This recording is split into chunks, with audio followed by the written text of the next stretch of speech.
On this episode of China Uncensored, is China pro-choice or pro-life? On this episode of China Uncensored, we'll be looking at China's controversial one-child policy. And I'm sorry to do this to you right off the bat, but I'm going to show you a pretty disturbing image. Disgusting! Look at all those kids! And they all came from one woman. This is illegal. I mean, since 1978, there have been so many hard-working officials trying to keep the birth rate down. And thanks to them, over 400 million births have been prevented. So this woman refuses to be harmonized by the state. But can you really put a price on a mother's love? You bet! This mother's love was worth $1.6 million in fines. Good thing she could afford it, because otherwise... Don't worry, I won't be using any disturbing images. It was unpleasant enough seeing them while I was researching this topic. The best way to get into the China one-child policy is with a story. Ping Liu worked in a factory, and factories in China have a family planning commission that oversees and punishes women who violate the one-child policy. One woman has a second child, the entire factory is punished. So if you were an oppressive regime that totally disregards human life and dignity, how would you make sure women aren't getting pregnant? That's right, you make them register their menstruation cycle and you check every month. If that wasn't the idea that immediately came to you, don't worry, that just means you're a normal human being. The one-child policy was established in 1978. You see, China was recovering from economic boosting policies put in place by Mao during the Great Leap Forward that resulted in a massive famine that killed between 18 and 42 million people. There weren't enough resources to go around, so with a few exceptions, families were limited to having one child. This is in a country that still has no national sexual education, so it didn't do much to prevent pregnancies.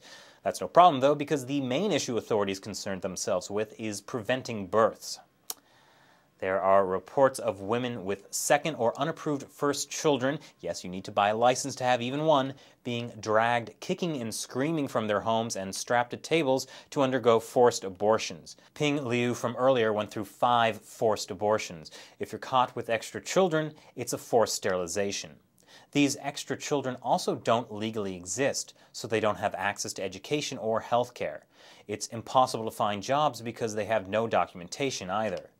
It's the job of 300,000 officials with 83 million underlings to enforce the one-child policy. That's how they have the resources to go into rural areas and check women's vaginas to see if they've recently given birth. I'm sure there's no way that power could be abused. And you'd think if there weren't enough resources, here would be a good place to cut back a little. Then again, the one-child policy is a big moneymaker. You have to pay to have a kid, you have to pay not to have a kid, you have to pay if you have too many kids, plus the cost of birth control and abortion. You even have to pay them to dispose of the aborted fetus. Hey look, that kid's holding an atom. Now, there's been a lot of calls recently to end the one-child policy because it's kind of destroying China. According to the official Chinese think tank, the China Development Research Foundation, the policy has been responsible for an aging population, gender imbalances, a growing shortage of migrant workers, and ultra-low fertility rates.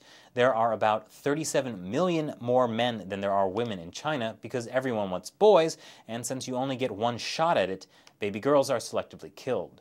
This has also led to a flourishing sex trade as well as traffickers kidnapping and selling kids. Now, the most ambitious calls for reform would only have made it a two-child policy, but there were hopes for a little while that it could happen. But as so often happens in China, the government crushed those hopes and reaffirmed that the one-child policy was, quote, a long-term one. So, is the Communist Party pro-choice? Obviously not. And you certainly can't say they're pro-life. I guess you can call it anti-life. Thanks for watching this episode of China Uncensored. I'm Chris Chappell. See you next time.